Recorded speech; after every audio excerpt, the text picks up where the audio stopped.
Hello दोस्तों, नमस्कार। इतिहास विषय से संबंधित आधुनिक भारत में हमारे जो है 65 क्वेश्चन 165 कंप्लीट हो गए थे। तो आज हम 166 से स्टार्ट करेंगे।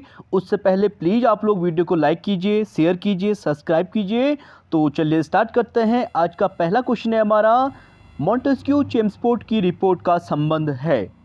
तो मॉन्टेस्क्यू चेम्स्फोर्ड की रिपोर्ट यहाँ पे भारत सरकार अधिनियम 1919 का आधार बनी थी। मोस्ट इंपोर्टेंट क्वेश्चन है, बी इसका राइट आंसर हो जाएगा।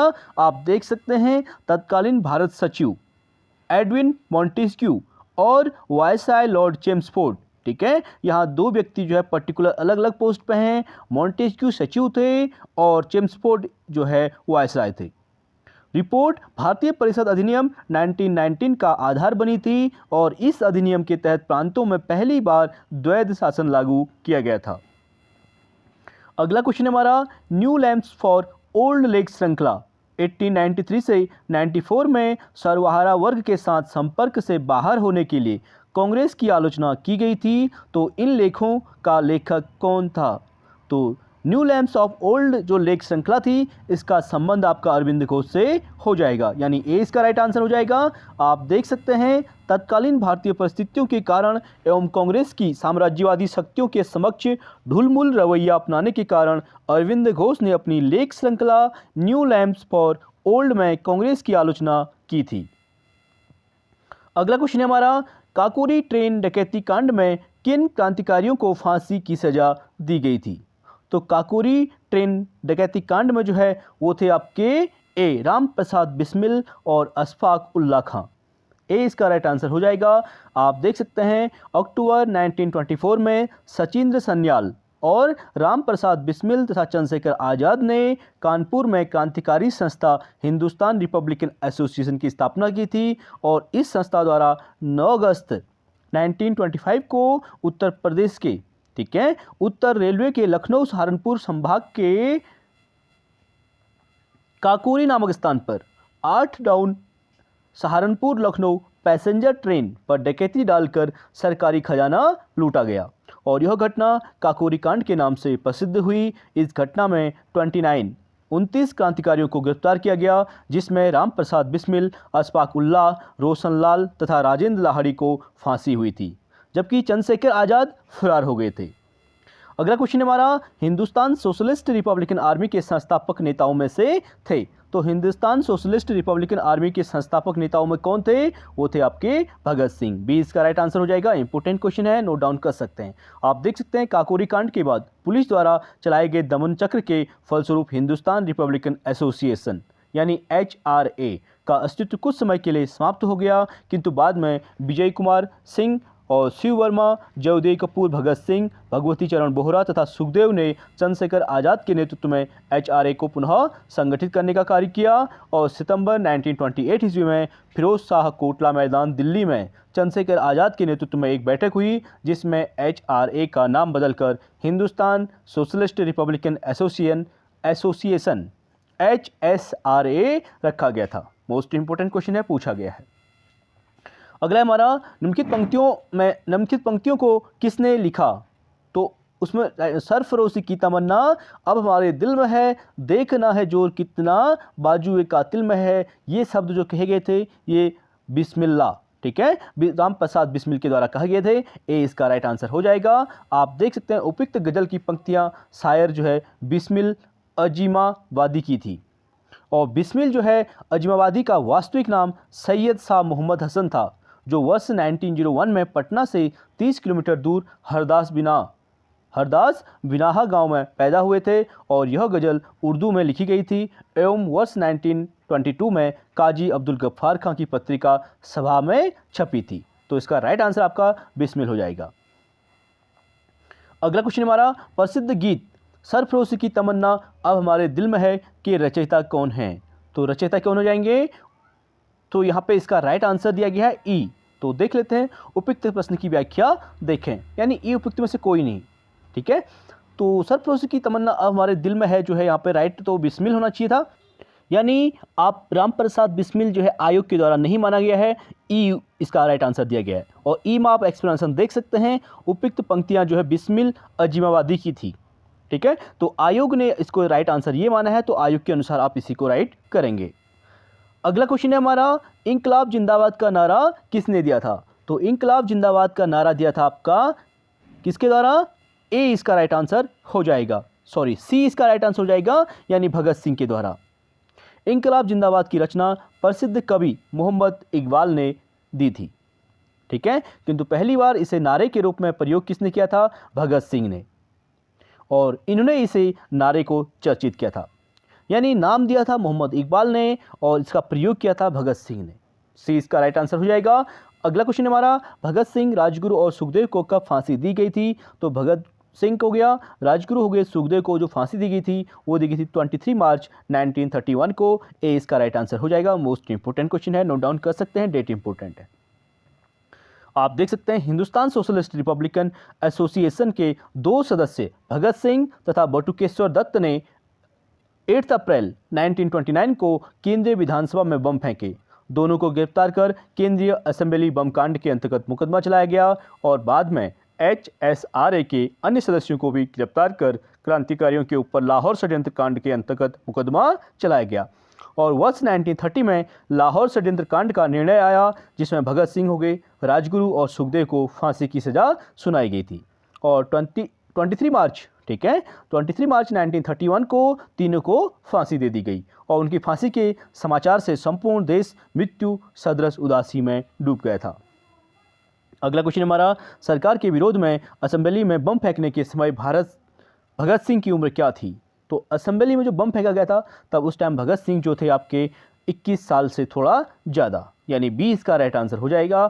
आप एक्सप्लेनेशन देख सकते हैं। भगत सिंह भारत के एक प्रमुख स्वतंत्रता संग्राम सेनानी या क्रांतिकारी थे। उनका जन्म सितंबर 1907 में हुआ था। भगत सिंह तथा बटुकेश्वर दत्त ने 8 अप्रैल 1929 को केंद्रीय विधानसभा में बम फेंका था, यानी 7 में उनका बर्थ हुआ था, 1929 में बम फेंका। आप देख सकते हैं 1929 में से 7 को माइनस कीजिए, कितना हो जाएगा आपका? लगभग हो जाएगा यहाँ पे 22, ठीक है, यानी लगभग 22 साल के। तो इस प्रकार केंद्रीय विधानसभा में बम फेंकने के समय भगत सिंह की उम्र 21 वर्ष से थोड़ा ज़्यादा थी, यानी 21 के और 22 के बीच। अगला है अनुशीलन समिति थी। तो अनुशीलन समिति मोस्ट इंपोर्टेंट पूछा गया है। तो अनुशीलन समिति का संबंध आपका एक क्रांतिकारी संगठन था। जो किसने बनाया था? ये बनाया था अनुशीलन समिति जो है BD सावरकर। डी इसका राइट आंसर हो जाएगा। अनुशीलन समिति एक क्रांतिकारी संगठन था और बंगाल में कुल 19 समितियों के होने के प्रमाण मिलते हैं। अगला क्वेश्चन है हमारा, आप अनुशीलन समिति को देख सकते हैं, ठीक है, मिदनापुर में 1902, ढाका में 1906 और कलकत्ता में आप मार्च 1902 और 1902 में कौन कौन इसके अध्यक्ष रहे और स्थापना किसने की और अध्यक्ष कौन रहे और कौन कौन इसमें शामिल थे।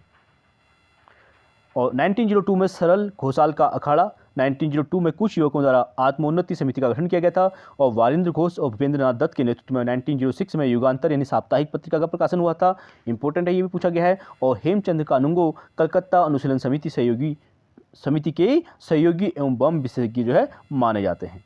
अगला क्वेश्चन हमारा 1913 ईस्वी में पटना में अनुशीलन समिति की एक शाखा की स्थापना किसने की थी? तो 1913 में 1913 में जो पटना में अनुशीलन समिति की एक शाखा की स्थापना किसने की थी? वो थी सचिंद्र नाथ सन्याल के द्वारा। सी इसका राइट आंसर हो जाएगा।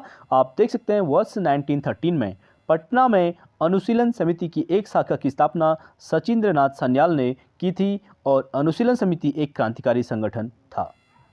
अगला है हमारा चिटगांव शस्त्र छापामारी की योजना बनाई गई थी। मोस्ट इंपोर्टेंट क्वेश्चन, बहुत बार पूछा गया है। तो चिटगांव शस्त्र जो छापामारी की योजना बनाई गई थी वह सूर्यसेन के द्वारा बनाई गई थी। ए इसका राइट आंसर हो जाएगा। आप देख सकते हैं चिटगांव शस्त्रागार धावे को मास्टर दा के नाम से प्रसिद्ध सूर्यसेन ने आयोजित किया था। सूर्यसेन ने बंगाल में इंडियन रिपब्लिकन आर्मी IRA की स्थापना की थी और इसके सदस्यों में अनंत सिंह, अंबिका चक्रवर्ती, लोकीनाथ, प्रीतिलता बाडेकर, गणेश घोष, कल्पना दत्त, आनंद गुप्त तथा टेगराबल प्रमुख थे। और 18 अप्रैल 1930 को सूर्यसेन ने अंग्रेजों के विरुद्ध युद्ध की घोषणा की। सूर्यसेन के नेतृत्व में IRA के सदस्यों ने चटगांव शस्त्रागार पर आक्रमण कर हथियारों पर कब्जा कर लिया और 22 मई 1930 को IRA के सदस्यों और सेना के बीच संघर्ष हुआ, जिसमें 80 सैनिक और 12 क्रांतिकारी मारे गए। और 16 फरवरी 1933 को सूर्यसेन को गिरफ्तार कर लिया गया, उनके ऊपर मुकदमा चला और 12 जनवरी 1934 को उन्हें भी फांसी दे दी गई थी। अगला क्वेश्चन है हमारा, चटगांव शस्त्रागार धावे से कौन संबंधित है? तो चटगांव शस्त्रागार जो धावा है उससे संबंधित आपके हो जाएंगे डी, सूर्यसेन। अगले क्वेश्चन की बात करेंगे, निष्क्रिय विरोध के सिद्धांत का प्रतिपादन किसने किया था? मोस्ट इंपोर्टेंट क्वेश्चन, बहुत बार पूछा गया है, टीजीटी पीजीटी में और नेट में पूछा गया है। तो निष्क्रिय प्रतिरोध का सिद्धांत आपका अरविंद घोष से संबंधित हो जाएगा, जो अंत में उग्रवाद से जो है संन्यास की ओर जीवन जीते हैं। आप देख सकते हैं निष्क्रिय विरोध के सिद्धांत का प्रतिपादन अरविंद घोष ने अपनी पुस्तक वंदे मातरम में किया है। उनका मानना था कि अंग्रेजों को भारत अविलंब छोड़ देना चाहिए, जब तक अंग्रेज ऐसा नहीं करते तब तक उनके विरुद्ध विरोध प्रदर्शन जो है करते रहना चाहिए। अगला क्वेश्चन है, गदर पार्टी की स्थापना हुई वर्ष? तो गदर पार्टी की स्थापना हुई थी 1913 में, 1913 में। बी इसका राइट आंसर हो जाएगा। आप देख सकते हैं वर्ष 1913 में सोहन सिंह भाकना के नेतृत्व में पोर्टलैंड में Hindustan Association of the Pacific Coast नामक संस्था की स्थापना हुई और इस संस्था ने गदर नामक एक अखबार निकाला, जिससे इस संस्था का नाम भी गदर पार्टी पड़ गया। और लाला हरदयाल इस संस्था के मनीषी यानी पथ प्रदर्शक यानी प्रमुख व्यक्ति माने जाते हैं। और अन्य सदस्यों की बात करें, आप इसे रीड कर सकते हैं, रामचंद्र हो गए, बरकतुल्ला हो गए, रास बिहारी बोस हो गए, राजा महेंद्र प्रताप हो गए, अब्दुल रहमान, मैडम भेकाजी कामा, भाई परमानंद, करतार सिंह सराभा एवं पंडित काशीराम प्रमुख थे। अगला क्वेश्चन है, गदर क्रांति छिड़ने का सबसे महत्वपूर्ण कारण क्या था? तो गदर क्रांति थी, ठीक है, तो हुई थी, उसका महत्वपूर्ण कारण था आपका प्रथम महायुद्ध का शुरू होना, फर्स्ट वर्ल्ड वॉर के बाद। आप देख सकते हैं स्वदेशी आंदोलन के निष्क्रिय होने से भारतीय राष्ट्रवाद के प्रहरी भी निष्क्रिय हो गए थे और वर्ष 1914 में अचानक छिड़े प्रथम विश्व युद्ध ने भारतीय राष्ट्रीयता के प्रहरियों को झकोझोरा, उन्हें उद्वेलित किया कि उस समय वो यह धारणा प्रचलित थी कि ब्रिटेन पर किसी भी तरह का संकट भारत के हित में है, उनके लिए एक मौका है। इस मौके का कई जगहों पर कई तरह से फायदा उठाया गया और उत्तरी अमेरिका में गदर क्रांतिकारियों और भारत में लोकमान्य तिलक, एनी बेसेंट व उनके स्वदेशी संगठनों ने इस मौके का लाभ उठाया और गदर क्रांतिकारियों ने सशस्त्र संघर्ष के माध्यम से अंग्रेजी हुकूमत को उखाड़ फेंकने का प्रयास किया था। अगला क्वेश्चन है हमारा, गदर पार्टी की स्थापना कहां पर हुई थी? तो गदर पार्टी की स्थापना की बात करें तो संयुक्त राज्य अमेरिका में, बी इसका राइट आंसर हो जाएगा। आप देख सकते हैं गदर पार्टी की स्थापना 21 अप्रैल 1913 को अमेरिका में हुई थी और इसका मुख्यालय सैन फ्रांसिस्को अमेरिका में स्थित है और इसे अमेरिका एवं कनाडा में रह रहे भारतीयों के सहयोग से गठित किया गया था। अगला क्वेश्चन है हमारा, किसने कहा था स्वराज मेरा जन्मसिद्ध अधिकार है और मैं इसे लेकर रहूंगा? तो इसका राइट आंसर हो जाएगा बाल गंगाधर तिलक, ठीक है, बाल गंगाधर तिलक के द्वारा कहा गया था कि स्वराज मेरा जन्मसिद्ध अधिकार है, मैं इसे लेकर रहूंगा। डी इसका राइट आंसर हो जाएगा। आप देख सकते हैं वर्ष 1906 के बाद भारतीय राजनीति में कांग्रेस के भीतर उग्रवादी दल के उदय के साथ साथ देश में क्रांतिकारी उग्रवादी दलों का आविर्भाव हुआ। 4 प्रमुख कांग्रेसी नेताओं जैसे बाल गंगाधर तिलक हो गए, लाला लाजपत राय हो गए, बिपिन चंद्र पॉल, अरविंद घोष ने इस आंदोलन का नेतृत्व किया और इन नेताओं ने स्वराज प्राप्ति को अलग लक्ष्य बनाया। तिलक ने नारा दिया, स्वराज मेरा जन्मसिद्ध अधिकार है और मैं इसे लेकर रहूंगा। अगला क्वेश्चन है, स्वराज मेरा जन्मसिद्ध अधिकार है, मैं इसे लेकर रहूंगा, यह वक्तव्य किससे संबंधित है? तो राइट आंसर हो जाएगा बाल गंगाधर तिलक। इंपॉर्टेंट क्वेश्चन है, बहुत बार पूछा जाता है एग्जाम में। अगला क्वेश्चन है, फिर वही स्वराज आम जनता के लिए होना चाहिए, केवल वर्गों के लिए नहीं, के प्रसिद्ध सूत्र की घोषणा की थी, वो की थी सी राजगोपालाचारी ने। यहाँ पे थोड़ा सा आप देख सकते हैं कन्फ्यूजन वाला क्वेश्चन है, ठीक है, स्वराज की बात करते हैं आम जनता के लिए, ये करते हैं सी राजगोपालाचारी। बी इसका राइट आंसर हो जाएगा। आप एक्सप्लेनेशन देख सकते हैं, सी राजगोपालाचारी की मान्यता थी कि स्वराज जन सामान्य हेतु यानी आम जनता हेतु होनी चाहिए, न कि केवल कुलीन और अभिजातीय वर्ग के लिए। अगला क्वेश्चन है, इंडिया फॉर इंडियंस किताब किसने लिखी थी? मोस्ट इंपोर्टेंट, तो इंडिया फॉर इंडियंस जो किताब लिखी थी वो लिखी थी CR दास के द्वारा, ठीक है, चित्तरंजन दास के द्वारा, यानी ए इसका राइट आंसर हो जाएगा। आप देख सकते हैं भारतीय स्वतंत्रता आंदोलन के दौरान चर्चित पुस्तक इंडिया फॉर इंडियंस के लेखक चित्तरंजन दास यानी CR दास थे। अगला है हमारा, अनहैप्पी इंडिया पुस्तक की लेखक कौन है? तो अनहैप्पी जो इंडिया लिखी गई थी वो लाला लाजपत राय के द्वारा लिखी गई थी। सी इसका राइट आंसर हो जाएगा। आप देख सकते हैं अनहैप्पी इंडिया के लेखक लाला लाजपत राय हैं। बाल गंगाधर तिलक ने केसरी तथा मराठा का और एनी बेसेंट ने कॉमनवेल्थ तथा न्यू इंडिया पत्रों का संपादन किया था। आप इन्हें नोट कर सकते हैं। यहाँ पे जो है 3 से 4 क्वेश्चन कंप्लीट होते हैं आपके। अनहैप्पी इंडिया लाला लाजपत राय से हो जाएगा। बाल गंगाधर तिलक जो है केसरी और मराठा से संबंधित हो जाएंगे और कॉमनवेल्थ और न्यू इंडिया एनी बेसेंट से संबंधित हो जाएगी। अगला क्वेश्चन है निम्नलिखित में से किस नेता ने 1906 में कलकत्ता कांग्रेस अधिवेशन की अध्यक्षता की थी? तो 1906 में कलकत्ता कांग्रेस अधिवेशन की अध्यक्षता की थी दादा भाई नौरोजी ने। डी इसका राइट आंसर हो जाएगा। आप देख सकते हैं वर्ष 1906 के कलकत्ता कांग्रेस अधिवेशन में अध्यक्ष पद को लेकर पार्टी में विभाजन की नौबत आ गई थी, लेकिन दादा भाई नौरोजी के अध्यक्ष बनने से संभावित विभाजन जो है फिलहाल टल गया और दादा भाई नौरोजी को लगभग सभी राष्ट्रवादी एक सच्चा देशभक्त मानते थे। राजनीतिक विचारों से दादा भाई पूर्ण राजभक्त थे। वह समझते थे कि भारत में अंग्रेजी राज्य से बहुत लाभ हुआ है और वह इस साहचर्य एसोसिएशन के सदा बने रहने में अभिरुचि रखते थे और राष्ट्रीय कांग्रेस के कलकत्ता अधिवेशन में ही पहली बार दादा भाई नौरोजी ने स्वराज की मांग की थी। अगला हमारा निम्नलिखित में से किसने ऑल इंडिया मुस्लिम लीग की स्थापना की थी? तो ऑल इंडिया मुस्लिम लीग की स्थापना की बात करें तो नवाब सलीमुल्लाह खान इसका राइट आंसर हो जाएगा। कौन? नवाब सलीमुल्लाह खान। ऑल इंडिया मुस्लिम लीग की स्थापना 1906 में। आप देख सकते हैं एक्सप्लेनेशन। अक्टूबर 1906 में आगा खां के नेतृत्व में, किसके नेतृत्व में? आगा खां के नेतृत्व में मुस्लिमों के शिमला प्रतिनिधिमंडल ने एक ऐसी केंद्रीय मुस्लिम सभा बनाने का विचार किया जिसका उद्देश्य मुसलमानों के हितों का संरक्षण हो।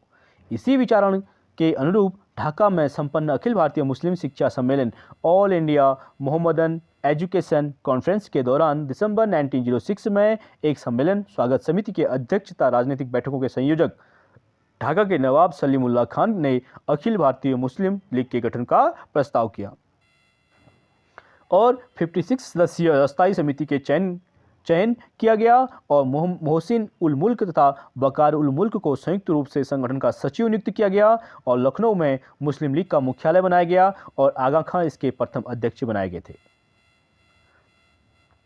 अगला है हमारा, आप इसका एक्सप्लेनेशन और देख सकते हैं। विकल्प में तीनों नामों के रहने पर इनमें से 2 नाम रहने पर संस्थापक के रूप में चयन का वरीयता क्रम इस प्रकार रहेगा। सबसे पहले अगर सलीमुल्लाह खान आएगा तो आप सलीमुल्लाह खान राइट करेंगे, दूसरा आपका आगा खां हो जाएगा, तीसरा मोहसिन उल मुल्क।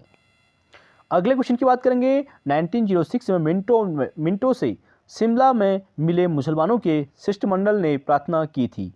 मुसलमानों के लिए पृथक निर्वाचक वर्ग की यह प्रार्थना की थी। ए इसका राइट आंसर हो जाएगा। आप देख सकते हैं 1 अक्टूबर 1906 को आगा खां के नेतृत्व में मुसलमानों का एक शिष्टमंडल तत्कालीन वायसराय लॉर्ड मिंटो से शिमला में मिला।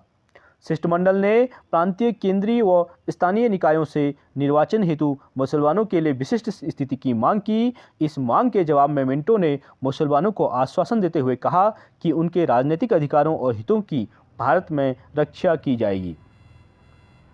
अगला क्वेश्चन है निम्नलिखित में से किस अधिनियम ने भारत में पृथक निर्वाचक मंडल का आरंभ किया था? तो पृथक निर्वाचक मंडल का आरंभ किया गया था आपका डी, भारतीय परिषद अधिनियम 1909। डी इसका राइट आंसर हो जाएगा। इंपॉर्टेंट क्वेश्चन है, आप देख सकते हैं भारतीय परिषद अधिनियम 1909 जिसे मार्ले मिंटो सुधार अधिनियम भी के नाम से भी जाना जाता है। इसके द्वारा ब्रिटिश भारत में सांप्रदायिक प्रतिनिधित्व की व्यवस्था की गई, जिसके अंतर्गत मुसलमानों के लिए पृथक निर्वाचक मंडल की व्यवस्था करना था। अगला हमारा, निम्नलिखित में से किसका योगदान होम रूल लीग के स्थापना में नहीं था? तो होम रूल लीग के स्थापना में जिसका योगदान नहीं था वो था आपका टी.एस. ऑलकॉट। ठीक है, बाकी एनी बेसेंट, बाल गंगाधर तिलक और सुब्रमण्यम अय्यर जो है इसका संबंध है होम रूल लीग से। आप एक्सप्लेनेशन देख सकते हैं। T.S.. Olcott home rule league से नहीं बल्कि थियोसॉफिकल सोसाइटी से संबंध थे। तिलक ने अप्रैल 1916 और एनी बेसेंट ने सितंबर 1916 में होम रूल आरंभ किया था और एम सुब्रमण्यम अय्यर भी एनी बेसेंट की होम रूल लीग आंदोलन की स्थापना से संबंध थे। अगला क्वेश्चन है हमारा, किस अधिवेशन में होम रूल लीग जो है समर्थन अपनी राजनीतिक शक्ति का सफलतापूर्वक प्रदर्शन कर सके थे, वो था आपका कांग्रेस का 1916 का लखनऊ अधिवेशन। ये इसका राइट आंसर हो जाएगा। ये इंपॉर्टेंट अधिवेशन है, आप इसका एक्सप्लेनेशन देख सकते हैं। 1916 के लखनऊ अधिवेशन में होम रूल लीग के जो सदस्य थे के लिए अपनी ताकत दिखाने का अच्छा मौका था। तिलक के समर्थकों ने तो परंपरा ही बना दी जिस पर कांग्रेस बहुत वर्षों तक टिकी रही। उनके समर्थकों ने लखनऊ पहुंचने के लिए एक ट्रेन आरक्षित की, जिसे कुछ लोगों ने कांग्रेस स्पेशल नाम दिया और कुछ ने होम रूल स्पेशल। और अरुंडेल ने लीग के हर सदस्य से कहा कि वो लखनऊ अधिवेशन का सदस्य बनने की हर संभव कोशिश करे। अधिवेशन की समाप्ति के तुरंत बाद उसी पंडाल में दोनों होम रूल लीग की बैठक हुई, जिसमें लगभग 1000 प्रतिनिधियों ने भाग लिया और कांग्रेस लीग समझौते की सराहना की गई और तिलक तथा एनी बेसेंट ने बैठक को संबोधित किया। अगला क्वेश्चन है हमारा, शिक्षा में सुधार हेतु ब्रिटिश सरकार ने सैडलर विश्वविद्यालय आयोग कब नियुक्त किया गया था? तो शिक्षा में सुधार के लिए जो सैडलर विश्वविद्यालय आयोग नियुक्त किया गया था वो किया गया था 1917 में। 1917 में 20 का राइट आंसर हो जाएगा। आप देख सकते हैं सैडलर आयोग शिक्षा से संबंधित था। वर्ष 1917 में सरकार ने कलकत्ता विश्वविद्यालय की संभावनाओं के अध्ययन तथा रिपोर्ट के लिए एक आयोग नियुक्त किया और डॉक्टर M.E. सैडलर को जो लीड्स विश्वविद्यालय के उपकुलपति थे इसके अध्यक्ष नियुक्त किए गए। और इस आयोग का यह विचार था कि यदि विश्वविद्यालय शिक्षा का सुधार करना है तो माध्यमिक शिक्षा का सुधार करना आवश्यक है। इसने वर्ष 1904 में विश्वविद्यालय अधिनियम की कड़ी निंदा की और यह भी बताया कि इसने कॉलेज तथा विश्वविद्यालय शिक्षा का ठीक समन्वय नहीं हो सकता है। ठीक है, जो इसने कहा कि कॉलेज तथा विश्वविद्यालय शिक्षा का ठीक ठाक जो है समन्वय नहीं हो सकता है। किसने? 1904 के विश्वविद्यालय अधिनियम ने। अगला है हमारा, प्लीज़ उससे पहले वीडियो को लाइक और शेयर जरूर करें आप लोग। तो अगले क्वेश्चन की बात करेंगे। होम रूल आंदोलन भारत के स्वतंत्रता संग्राम के एक नए चरण के आरंभ का द्योतक था। क्योंकि इसने देश के सामने स्वशासन सेल्फ गवर्नमेंट की एक ठोस योजना रखी थी। आप एक्सप्लेनेशन देख सकते हैं। होम रूल आंदोलन के दोनों नेताओं यानी बाल गंगाधर तिलक और एनी बेसेंट की निगाह में स्वराज का अर्थ लगभग एक जैसा ही था। ब्रिटिश साम्राज्य के अंतर्गत स्थानीय, प्रांतीय एवं केंद्रीय स्तर पर उत्तरदायी शासन एवं प्रशासन की अधिकाधिक व्यवस्था की जाए, जैसे गोरों द्वारा शासित डोमिनियन दर्जा प्राप्त अन्य ब्रिटिश उपनिवेशों में थी, यथा कनाडा और ऑस्ट्रेलिया में। आप एग्जाम्पल ले सकते हैं कनाडा और ऑस्ट्रेलिया को। अगला क्वेश्चन है, बंगाल विभाजन के प्रत्याघात के रूप में कौन सा आंदोलन शुरू हुआ था? तो बंगाल विभाजन के लिए जो शुरू हुआ था वो था आपका स्वदेशी आंदोलन। सी इसका राइट आंसर हो जाएगा। इंपॉर्टेंट क्वेश्चन है, आप देख सकते हैं कर्जन ने 20 जुलाई 1905 को बंगाल विभाजन का निर्णय लिया। इसके विरोध में राष्ट्रवादियों द्वारा आंदोलन की शुरुआत 7 अगस्त 1905 को हुई। कलकत्ता के टाउन हॉल में कृष्ण कुमार मित्र और सुरेंद्रनाथ बनर्जी की अध्यक्षता में एक बैठक हुई, जहां स्वदेशी आंदोलन प्रारंभ करने और विदेशी वस्त्रों के बहिष्कार का निर्णय लिया गया। और 16 अक्टूबर 1905 को जब बंगाल विभाजन लागू हो गया, उस दिन को शोक दिवस के रूप में मनाने की घोषणा की गई और रविन्द्रनाथ टैगोर के सुझाव पर इसे राखी दिवस के रूप में भी मनाया गया। और यह दिवस राष्ट्रवादियों द्वारा बंगाल की अटूट एकता को प्रदर्शित करने के लिए बनाया गया और टैगोर के शांति निकेतन के तर्ज पर बंगाल नेशनल कॉलेज की स्थापना की गई। बहुत कम समय में पूरे देश में अनेक राष्ट्रीय विद्यालयों की स्थापना हो गई। अगस्त 1906 में राष्ट्रीय शिक्षा परिषद का गठन हुआ और स्वदेशी आंदोलन में आत्मनिर्भरता आत्मशक्ति का नारा दिया गया। स्वावलंबन एवं आत्मनिर्भरता का प्रश्न राष्ट्रीय स्वाभिमान, आदर और आत्मविश्वास के साथ जुड़ा था। इसीलिए कांग्रेस ने भी अपने कलकत्ता अधिवेशन 1906 में स्वदेशी आंदोलन, बहिष्कार आंदोलन, राष्ट्रीय शिक्षा और स्वशासन से संबंध 4 प्रस्ताव पारित किए। अतः स्पष्ट है कि बंगाल विभाजन के विरोध में राष्ट्रवादियों ने स्वदेशी, बहिष्कार, राष्ट्रीय शिक्षा और स्वशासन जैसे आंदोलन चलाए थे। और वर्ष 1920 के नागपुर अधिवेशन में CR दास ने गांधी जी के असहयोग प्रस्ताव को पेश किया था। अगला है हमारा, नोआखली काल में महात्मा गांधी के सचिव कौन थे? मोस्ट इंपोर्टेंट क्वेश्चन, बहुत बार पूछा गया है। तो नोआखली काल में महात्मा गांधी के सचिव थे आपके प्यारेलाल। सी इसका राइट आंसर हो जाएगा। आप देख सकते हैं नोआखली काल में प्यारेलाल महात्मा गांधी के सचिव थे। उनकी बहन डॉक्टर सुशीला नैयर गांधी जी की व्यक्तिगत चिकित्सक थी और प्यारेलाल ने गांधी जी के दांडी मार्च में भी महत्वपूर्ण भूमिका निभाई थी। अगला क्वेश्चन है हमारा, निम्न में से महात्मा गांधी का भारत में पहला सत्याग्रह कौन सा था? Most important question. तो गांधी जी का भारत में जो पहला सत्याग्रह था वो था चंपारण सत्याग्रह 1917। सी इसका राइट आंसर हो जाएगा। आप देख सकते हैं दक्षिण अफ्रीका से 1915 में लौटने के बाद गांधी जी ने भारत में अपना प्रथम सफल सत्याग्रह बिहार के चंपारण जिले में वर्ष 1917 में किया था। चंपारण के एक किसान राजकुमार शुक्ल ने गांधी जी से लखनऊ में भेंट की और उनसे चंपारण आने का आग्रह किया था और 19वीं सदी के आरंभ में गोरे बागान मालिकों ने चंपारण के किसानों से एक अनुबंध के आधार पर यह विनिश्चित करा लिया कि उन्हें अपनी जमीन के 3/20वें भूभाग पर नील की खेती करना अनिवार्य है, जिसे 3 कठिया पद्धति के नाम से जाना जाता था। और गोरे बागान मालिकों ने किसानों की मजबूरी का फायदा उठाकर उन्हें अनुबंध से मुक्त करने के लिए लगान एवं अन्य गैरकानूनी अब्बाओं यानी करों की दर मनमाने ढंग से बढ़ा दी और किसानों के इसी उत्पीड़न के विरोध में गांधी जी ने चंपारण सत्याग्रह प्रारंभ किया था। यानी ये पहली उनकी शुरुआत यहाँ से होती है, आंदोलन की शुरुआत गांधी जी की। अगला क्वेश्चन हमारा, निम्न में से किस कॉलेज में गांधी जी ने पढ़ाई की थी? तो गांधी जी ने पढ़ाई किस कॉलेज में की थी? वो था आपका शामल दास कॉलेज भावनगर। ए इसका राइट आंसर हो जाएगा। आप देख सकते हैं महात्मा गांधी भारत के स्वतंत्रता आंदोलन के एक प्रमुख नेता थे।